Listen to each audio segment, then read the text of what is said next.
ఓం నమో భగవతే వాసుదేవాయ. ఆరవ శ్రీ కార్తీక పురాణం 6వ అధ్యాయం.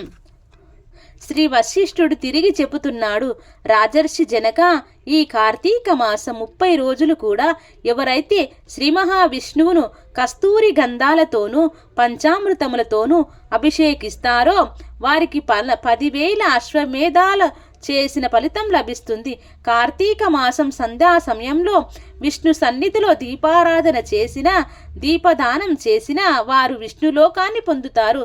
పత్తిని శుభ్రపరచి దానితో వత్తిని చేసి బియ్యం పిండి లేదా గోధుమ పిండితో ప్రమిదను చేసి ఆవు నేతిని పోసి ఆ పత్తి వత్తిని తడిపి మిగిలిన వెలిగించి ఒక సద్బ్రాహ్మణుని ఆహ్వానించి అతనికి దానం ఇవ్వాలి.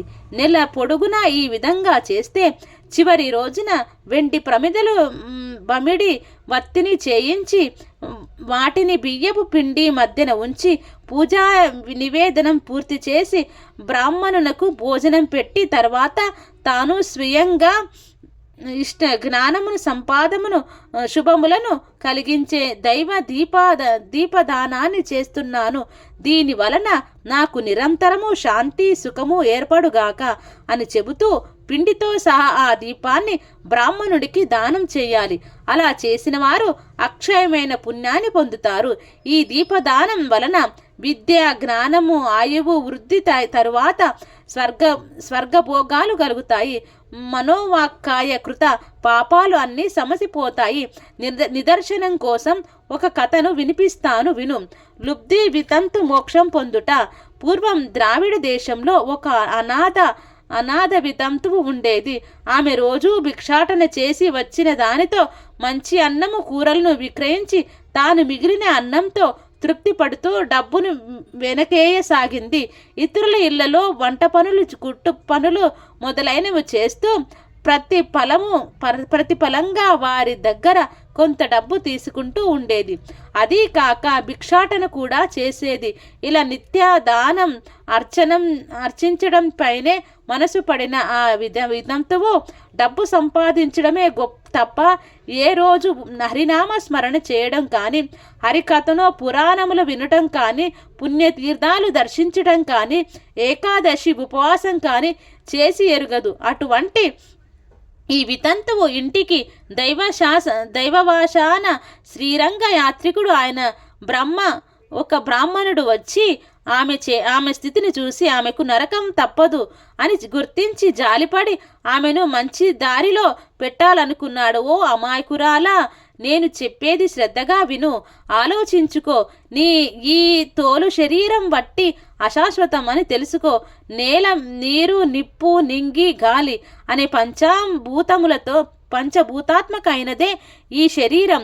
ఈ దేహం నశించగానే ఆ పంచభూతాలు కూడా ఇంటి కప్పు మీద కురిసి నలుదిక్కులకు చెదిరిపోయే వాన నీళ్ళలా చెదిరిపోతాయి.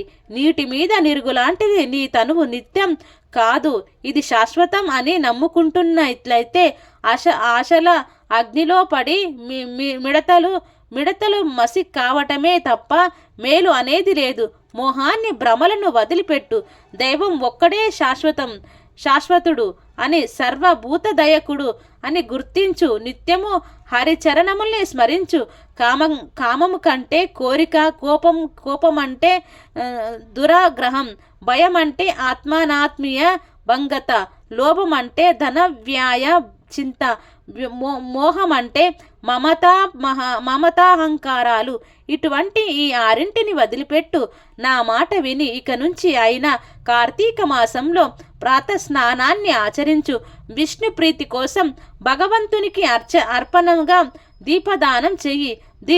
దీని ద్వారా అనేక పాపాల నుండి రక్షించబడతావు అని హితువు చెప్పి తన దారిని తాను వెళ్ళిపోయాడు.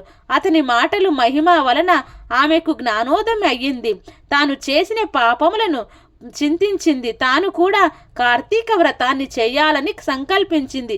అందుచేత ఆ సంవత్సరంలో వచ్చిన కార్తీక మాసంలో వ్రతం ఆచరణ ప్రారంభించింది. సూర్యోదయ వేళ కల్లా చన్నీటి స్నానం, హరిపూజ, దీపాదానం తర్వాత పురాణ శ్రవణం. ఈ విధంగా కార్తీక మాసం నెల రోజులు ఆచరించి చివరి రోజున చక్కగా బ్రాహ్మణ సమారాధన కూడా చేసింది. తక్షణమే ఆమె బంధాలు నశించిపోయినదై చనిపోయి విమానాన్ని అధిరోహించి శాశ్వత సర్వభోగ సౌఖ్యాలను పొందింది. కాబట్టి రాజా, కార్తీక మాసంలో అన్నిటికంటే ప్రధానమైనది దీపదానం. తెలిసి గాని తెలియక గాని ఎవరైతే దీపదానం చేస్తున్నారో వారు తమ పాపాలను నశింపజేసుకున్న వారే అవుతున్నారు. దీన్ని వినినా చదివిన జన్మ సంసార బంధ విముక్తులై విష్ణు భక్తి పారాయణులు అవుతున్నారు. 6వ అధ్యాయం సమాప్తం. సర్వం శ్రీ లక్ష్మీనారాయణార్పణమస్తు. ఈ కథను విన్నా చదివినా అందరికీ అనంతమైన పుణ్యఫలాలు దక్కాలని మనస్ఫూర్తిగా కోరుకుంటూ ఓం శాంతి శాంతి శాంతి.